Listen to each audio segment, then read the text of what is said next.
Hi, ഞങ്ങൾ ഓച്ചിറ നിൽക്കുവാണ് കേട്ടോ. ഓച്ചിറ വൃശ്ചിക മഹോത്സവം 12 വിളക്കെന്നും പറഞ്ഞ് അവിടെ ഉത്സവമാണ്. അപ്പോൾ അവിടെ വന്നതാണ് കേട്ടോ. നമ്മളെ അമ്പലത്തിൻ്റെ അകത്തോട്ട് കയറി ചെല്ലുമ്പോൾ ഗണപതി ഭവൻ്റെ നടയാണ്. ഇവിടെ നമ്മൾ പ്രാർത്ഥിച്ചിട്ടാണ് ശിവഭഗവാന്റെ അടുത്തോട്ട് പോകുന്നത് കേട്ടോ.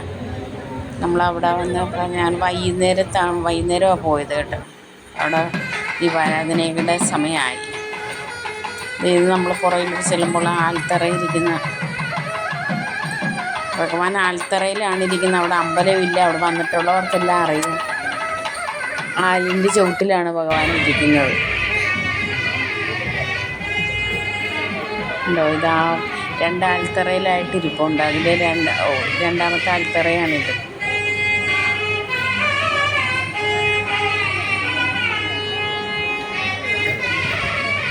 ആരൊക്കെ വന്ന് ഈ പ്രാവശ്യം ഓച്ചിറ വന്നവരുണ്ടെങ്കിൽ കമൻറ്റ് ചെയ്യണേ. വരാത്തവരെല്ലാം ഈ വീഡിയോ കണ്ടാൽ മതി.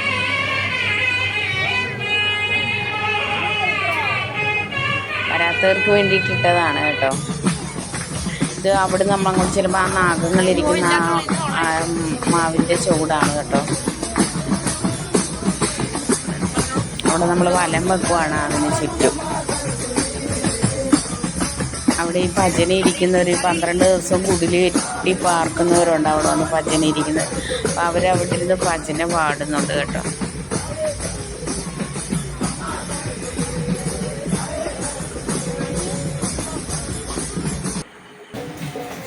ദിവസം അവർ അവിടെ വന്ന് 12 ദിവസം അവിടെ വ്രതത്തോടെ ഇരുന്ന് ഭഗവാനെ മാത്രം ധ്യാനിച്ച് അവിടെ 12 ദിവസം കഴിഞ്ഞ് അവർ അവിടെ നിന്ന് പോകത്തുള്ളൂ.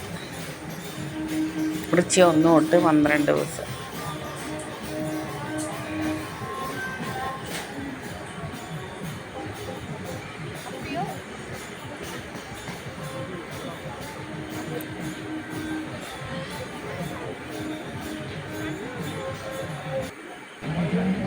നമ്മുടെ ആ നക്ഷത്രവനമാണ് കേട്ടോ. പുണ്യ പൂങ്കാവനം എന്നും പറഞ്ഞ് എഴുതി വെച്ചിട്ടുണ്ട്. നമ്മുടെ 27 നാളുകാരുടെയും വൃക്ഷം, ഓരോ നാളിലും ഓരോ വൃക്ഷമെന്നുണ്ടല്ലോ, അങ്ങനെ എൻ്റെ വിശ്വാസം. അപ്പോൾ ആ വൃക്ഷം ത്തിൻ്റെ ആ ഒരു ഏരിയ ആണ് അത് കേട്ടോ. അവിടെ വരുന്നവർ അവിടെ പോയി തൊഴും. ഇത് അവിടെ പൂക്കളും എല്ലാ വിത്തുകളും പച്ചക്കറികളും എല്ലാം ഉള്ള ആ ഒരു ഏരിയ ആണ്. ഇവരൊക്കെ എല്ലാ കൊല്ലവും വരുന്നവരാണ്.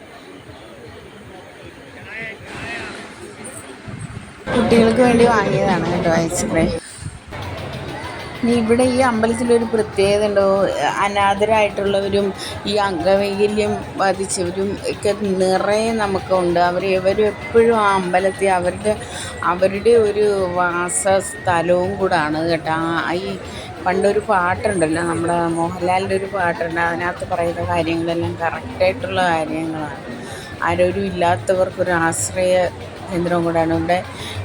പിന്നെ നമുക്ക് ഈ അമ്പലത്തിലെ ഈ ദാനമായിട്ടൊക്കെ കൊടുക്കാം. ഈ ഓരോരുത്തർ ഈ ജന്മദിനത്തിനും ഒക്കെ ഇങ്ങനെ അവിടെ കൊണ്ട് പൈസയൊക്കെ ഏൽപ്പിക്കും. അങ്ങനെയൊക്കെ ചെയ്യുക. അങ്ങനെയൊക്കെ ആഗ്രഹമുള്ളവർക്കൊക്കെ ഈ ഇവിടം കൊണ്ടുവന്ന് കൊടുക്കാം.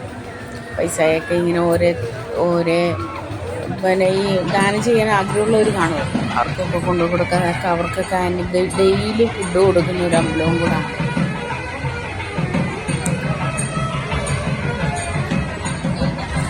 വന്നിട്ടില്ലാത്തവരെല്ലാം വരണം, വന്ന് തൊഴണം.